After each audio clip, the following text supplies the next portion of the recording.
എല്ലാവർക്കും വിനീത നമസ്കാരം. ശ്രീമദ് ഭാഗവതം ദശമസ്കന്ധം ഉത്തരാർത്ഥം അധ്യായം 59 ശ്ലോകം 32, 33, 34, 35, 36, 37, 38, 39, 40, 41, 42 11 ശ്ലോകങ്ങള് ഇന്ന് നമുക്ക് നോക്കാം. അങ്ങനെ ഭൂമിദേവിയുടെ പ്രാർത്ഥന കേട്ടപ്പോൾ ഭഗവാന് കരുണ തോന്നി. ആ നരകപുത്രനായ ഭഗദത്തിന് അഭയം നൽകി. എന്നിട്ട് നരകാസുരന്റെ രാജധാനിയിലേക്ക് ഭഗദത്തൻ സഹിതനായിട്ട് അങ്ങോട്ട് പോവാണ് ഭഗവാൻ. ഓം നമോ ഭഗവതേ വാസുദേവായ കൃഷ്ണായ വാസുദേവായ ഹരയേ പരമാത്മനേ പ്രണതക്ലേശനാശായ ഗോവിന്ദായ നമോ നമഃ. ഓം നമോ ഭഗവതേ വാസുദേവായ. ഓം നമോ ഭഗവതേ വാസുദേവായ. ഓം നമോ ഭഗവതേ വാസുദേവായ. ശ്രീശുക ഉവാച ഇതി ഭൂമ്യാർത്ഥിതോ വാഗ്ഭി ഭഗവാൻ ഭക്തിനമ്രയാ ദത്വാ ഭയം ഭൗമഗൃഹം പ്രാവിശൽ സകലർദ്ധിമൽ. ശ്രീ ശിവബ്രഹ്മർഷി പറയുന്നു, ഭക്തി നമ്രയായ ഭൂമിദേവി ഇങ്ങനെ പ്രാർത്ഥിച്ചപ്പോ ഭഗവാൻ നരകപുത്രനായ ആ ഭഗദത്തിന് അഭയം കൊടുത്തു. സകല സമൃദ്ധിയോടുകൂടി ആ നഗരാസുരന്റെ സമ്പൽ സമൃദ്ധമാണ്, സകല സമൃദ്ധികളും ഉണ്ട്, വലിയ കൊട്ടാരം. അങ്ങനെയുള്ള നരകാസുരന്റെ രാജധാനിയിലേക്ക് ഭഗദത്തന്റെ കൂടെ ഭഗവാനും പ്രവേശിച്ചു. തത്ര രാജന്യകന്യാനാം ഷട്സഹസ്രാധികായുതം ഭൗമാഹൃതാനാം വിക്രമ്യ രാജഭ്യോ ദദൃശേ ഹരി.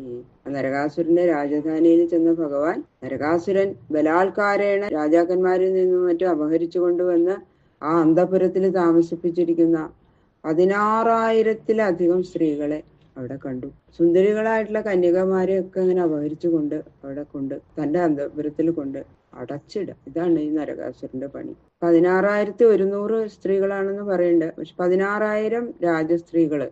അത് കഴിഞ്ഞിട്ട് പിന്നെ ഉള്ളവരൊക്കെ മറ്റ് ജാതി 100 പേര്, പലതരത്തിലുള്ള സ്ത്രീകളുണ്ട് എന്നത് വിഷ്ണു പുരാണത്തില് സ്പഷ്ടമായിട്ട് പറഞ്ഞിട്ടുണ്ട്.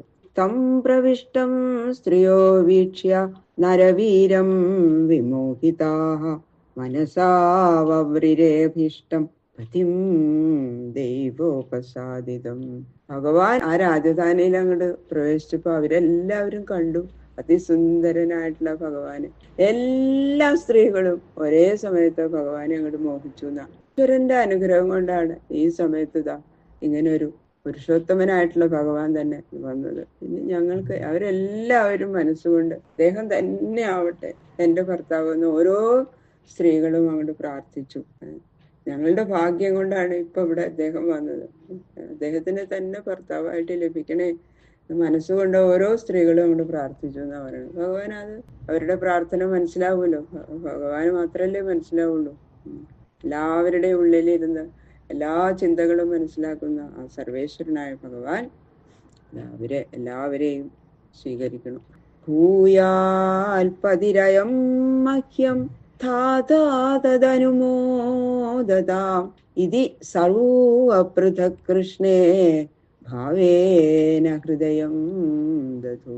ഇദ്ദേഹം എന്റെ ഭർത്താവായിട്ട് ഭവിക്കണേ, ഈശ്വരൻ അതിനെ അനുവദിക്കണേ എന്നുള്ള വിചാരം എല്ലാ സ്ത്രീകൾക്കും പ്രത്യേകം ഉണ്ടായി. അവര് എല്ലാവരും ശ്രീകൃഷ്ണന് ഹൃദയത്തെ അങ്ങോട്ട് സമർപ്പിച്ചു.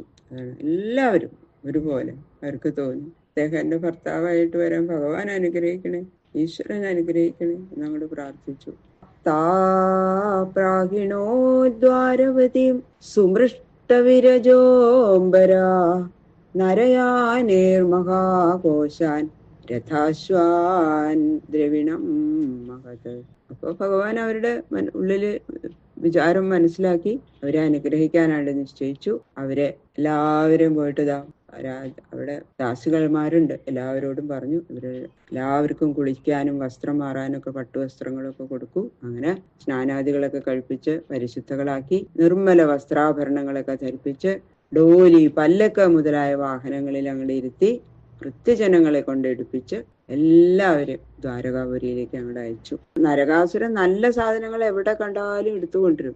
അങ്ങനെ കുറെ രത്നങ്ങള്, ആ ഭാണ്ഡങ്ങള്, രത്നങ്ങള് നിറച്ച ഭാണ്ഡങ്ങള്, ആഭരണങ്ങളൊക്കെ, തേരുകള്, കുതിരകള് മുതലായ എല്ലാ ധനത്തെയും ദ്വാരകയ്ക്ക് അങ്ങോട്ട് അയച്ചു. ഇവർക്ക് സ്ത്രീധനായിട്ട് അങ്ങോട്ട് കൊടുത്തു. എല്ലാവർക്കും അവർക്ക് വേണ്ട ആഭരണങ്ങളും രത്നങ്ങളും ഒക്കെ അങ്ങോട്ട് ദ്വാരകയിലേക്ക് കൊടുത്തയച്ചു. ഐരാവതകുലേഭാംശ്ച ചതുർദന്താന്തരസ്സിന പാണ്ഡുരാംശ്ച ചതുഷ്ഷഷ്ടിം പ്രേഷയാമാസ കേശവ. ഐരാവതം പോലെയുള്ള ആനകളെയൊക്കെ അപഹരിച്ച് കൊണ്ടുവന്നിട്ടുണ്ട് നരകാസുരൻ ഇന്ദ്രന്റെ ദേവലോകത്തു നിന്ന്. അങ്ങനെ അതിവേഗമുള്ളതും വെളുത്ത നിറവും 4 കൊമ്പുകളുള്ളതും ഐരാവതത്തിന്റെ കുലത്തിൽ ഉത്ഭവിച്ച 64 ആനകളെയും ഭഗവാൻ ദ്വാരകയ്ക്ക് അയച്ചു. ഗത്വാ സുരേന്ദ്രഭവനം ദത്വാ ആദിത്യേച കുണ്ടലേ പൂജിതസ്ത്രിദശേന്ദ്രേണ സഹേന്ദ്രാണ്യാച സപ്രിയ. അവരെല്ലാവരും ദ്വാരകാപുരിയിലേക്ക് അയച്ചു. അതിനുശേഷം ഭഗവാൻ ശ്രീകൃഷ്ണൻ സത്യഭാമ സഹിതനായിട്ട് ദേവലോകത്തേക്ക് പോയി. അപ്പൊ നരകാസുരൻ അപഹരിച്ചു കൊണ്ടുവന്നിട്ടുണ്ട് അതിഥിദേവിയുടെ കുണ്ടലം. അതൊക്കെ തിരിച്ചു കൊടുത്തു. ഭഗവാനും സത്യഭാമാദേവിയും കൂടി അങ്ങോട്ട് ചെല്ലണ കണ്ടപ്പോ ഇന്ദ്രാണിയും ഇന്ദ്രനും ചേർന്ന് അവരെ രണ്ടുപേരെയും പൂജിച്ച് സൽക്കരിച്ചു. ചോദിതോ ഭാര്യയോൽപാട്യ പാരിജാതം ഗരുൽമതി ആരോപ്യസേന്ദ്രാൻ വിബുധാൻ നിർജ്യുത്യോപാനൽപുരം. സത്യഭാമ പറഞ്ഞു, എന്താ ഒരു സുഗന്ധം പാരിജാതത്തിന്റെ, ഇത് എനിക്ക് ഒരു കൊമ്പ് തരുമോ, ഇതിന്റെ പാരിജാതത്തിന്റെ എനിക്ക് വേണം. അപ്പൊ ഇന്ദ്രൻ അതാണ് പറയണത്. ഇന്ദ്രൻ അതപ്പോ കൊടുത്തില്ല എന്ന് പറഞ്ഞു. ഇത്രയൊക്കെ ഭഗവാനെ അവിടേക്ക് വിളിച്ചു വരുത്തി നരകാസുരനെ കൊല്ലാൻ വേണ്ടി സഹായിച്ചത് ഭഗവാനാണ്. എന്നിട്ടും അതൊക്കെ കഴിഞ്ഞപ്പോ പാരിജാതം അതൊന്നും ഇവിടെ ഒന്നും കൊണ്ടുപോകാൻ പറ്റില്ല എന്ന് പറഞ്ഞു. അത്ര ഭഗവാൻ എന്ത് ചെയ്തു? ആ ദേവലോകത്തിൽ മാത്രമുള്ള ആ വൃക്ഷം, എന്നാ പിന്നെ കൊമ്പല്ല മുഴുവൻ തന്നെ അവിടെ നിന്നുള്ള പുഴക്കി എടുത്ത് ഗരുഡന്റെ പുറത്ത് അങ്ങ് എടുത്തു വെച്ചു. അപ്പൊ ഇത് കണ്ടപ്പോ ദേവേന്ദ്രൻ യുദ്ധത്തിന് വന്നു. ഭഗവാനെ മനസ്സിലാക്കാതെ അപ്പോഴേക്കും അഹങ്കാരം വന്നു ദേവേന്ദ്രന്. ഭഗവാനോട് എന്നെ യുദ്ധത്തിന് ചെന്നു എന്നാ പറഞ്ഞു ദേവേന്ദ്രൻ.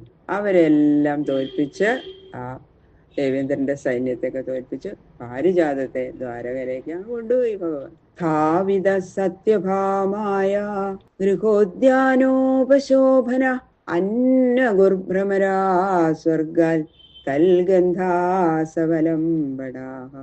സത്യഭാമയുടെ ഗൃഹത്തിന്റെ ഉദ്യാനത്തില് ആ മുൻഭാഗത്ത് തന്നെ പാരിജാതത്തെ അങ്ങോട്ട് സ്ഥാപിച്ചു. ആ വൃക്ഷത്തിന്റെ ശോഭ കൊണ്ട് മറ്റു വൃക്ഷങ്ങളും കൂടി പൂർവാധികം ശോഭിച്ചു എന്നാ പറയുന്നത്. ആ പാരിജാത പുഷ്പത്തിന്റെ പരിമളം അങ്ങോട്ട് കേട്ടില്ലേ? ആ പൂമ്പൊടിയില് ആകൃഷ്ടരായിട്ട് ഇങ്ങനെ അത്യന്തം താല്പര്യമുള്ള വണ്ടുകള് ആ വൃക്ഷത്തെ അനുസരിച്ച് കൊണ്ട് സ്വർഗത്തിൽ നിന്ന് ഭൂലോകത്തിലേക്ക് വന്നു. അപ്പൊ അവിടെയായിരുന്നു ഈ വണ്ടുകളൊക്കെ ഉണ്ടായിരുന്നത് സ്വർഗത്തില്. പാരിജാതം എവിടേക്ക് പോകണോ ഈ വണ്ടുകൾ അവിടേക്കും പോകും. ഈ പാരിജാതത്തിന് മാത്രം അത്രയും സുഗന്ധമാണ് അതിന്റെ തേൻ നുകരാൻ വേണ്ടിയിട്ട്. അതുപോലെ ഒരു തേന് വേറെ ഇല്ല, കിട്ടില്ല അവർക്ക്. അതുകൊണ്ട് ആ വണ്ടുകളും കൂടി ഭഗവാന്റെ കൂടെ ഭൂലോക ദ്വാരകയിലേക്ക് വന്നു എന്നാ പറയണം. യയാജാനമ്യ കിരീടകോടിഭി പാദൗ സ്പൃശൻ അച്യുതമർത്ഥസാധനം സിദ്ധാർത്ഥയേതേന വിഗൃഹ്യതേ മഹാൻ അഹോ സുരാണാം ച തമോധിഘാഠ്യതാം. അത് ഇന്ദ്രൻ ശ്രീകൃഷ്ണനോട് കലഹിച്ചലുള്ള അയോഗ്യതയെ പറ്റി പറയണം. ആദ്യം ഇന്ദ്രൻ ശ്രീകൃഷ്ണ സന്നിധാനത്തിൽ നിന്ന് നമസ്കരിച്ച് ഈ നരകാസുരനെ വധിക്കണേ, അവിടുന്ന് സഹായിക്കണേ എന്നൊക്കെ പറഞ്ഞ് കാല് പിടിച്ചു. ആ കാര്യം ഭഗവാൻ സാധിച്ചു കൊടുത്തു. അത്ര മഹാകാര്യം സാധിച്ചു കൊടുത്ത സർവേശ്വരനായ ശ്രീകൃഷ്ണന്റെ നേരെ ഒരു വൃക്ഷത്തെ ഉദ്ദേശിച്ച് കലഹിച്ചു. ഒന്ന് ആലോചിച്ചു നോക്കൂ. ഭഗവാൻ അത് അങ്ങടെ ചോദിക്കണേനും കൊടുക്കല്ലേ വേണ്ടത്? അങ്ങനെയല്ല. ശ്രീമത ദോഷം തന്നെ, ആ മതം അഹങ്കാരം തന്നെ ഇതിന് കാരണം. സത്വഗുണപ്രധാനികളായ സുരന്മാർക്ക് കൂടി ദേവന്മാർക്ക് കൂടി ഇങ്ങനെ അന്ധകാരത്തെ ജനിപ്പിക്കാൻ സമർത്ഥമായിരിക്കുന്ന ഈ അഹങ്കാരം അത് ഉണ്ടാവണം. അപ്പോൾ നമ്മള് ധനമതം, ഞാനാണ് കേമൻ എന്നുള്ള ആ ധനമതം ബാധിക്കാതിരിക്കാൻ വളരെ പ്രയാസമാണ് എന്നാണ് പറയണത്, അല്ലെ? അതാണ് മനസ്സിലാക്കേണ്ടത് നമ്മൾ. അഥോ മുഹൂർത്തേകസ്മിൻ നാനാകാരേഷു താ സ്ത്രിയ യഥോപയമേ ഭഗവാൻ താവത് രൂപധരോ വ്യയ. അങ്ങനെ നരകാസുരന്റെ ബന്ധത്തിൽ നിന്ന് മോചിപ്പിച്ച് ദ്വാരകയിലേക്ക് അയച്ചിരുന്ന ആ 16,100 സ്ത്രീകളെ ഓരോ ഭവനത്തിലിരുത്തി, ഓരോരുത്തർക്കും ഓരോ ഭവനം. എന്നിട്ടോ ഭഗവാൻ അത്രയും സ്വരൂപങ്ങൾ എടുത്തു. ഓരോരുത്തർക്കും ഇനിയിപ്പോ 16,000 പേരുടെ വരെ എങ്ങനെയൊക്കെ ഒരാളിങ്ങനെ സംരക്ഷിക്കുക എന്നൊന്നും വിചാരിക്കേണ്ട. ഭഗവാൻ ഓരോരുത്തരുടെ ഗൃഹത്തിലും ഭഗവാനുണ്ട്. ഈ 16,000 പിന്നെ രുക്മിണി സത്യം അവരുടെ വേറെ. അങ്ങനെ അത്രയും സ്വരൂപമെടുത്ത് ഒരേ ശുഭമുഹൂർത്തത്തില് വിധിപ്രകാരം അവരെ വിവാഹം ചെയ്ത് ഓരോരുത്തരെയും ഓരോ ഗൃഹത്തില് താമസിപ്പിച്ചു. അങ്ങനെയാണ് തമത്ഭുതം ബാലകം എന്ന് പറഞ്ഞിട്ടുണ്ടല്ലോ. എല്ലാം ജനിച്ചപ്പോ തന്നെ അത്ഭുതമാണ്, ചെയ്യണത് മുഴുവൻ അത്ഭുത ലീലകളാണ്. അങ്ങനെ ഭഗവാന്റെ 16,100 വിവാഹത്തിനെ പറ്റിയിട്ടും പറഞ്ഞു. ബാക്കിയുള്ള ശ്ലോകങ്ങള് നാളെ നോക്കാം. സർവത്ര ഗോവിന്ദ നാമ സങ്കീർത്തനം. ഗോവിന്ദ ഗോവിന്ദ ഗോവിന്ദ.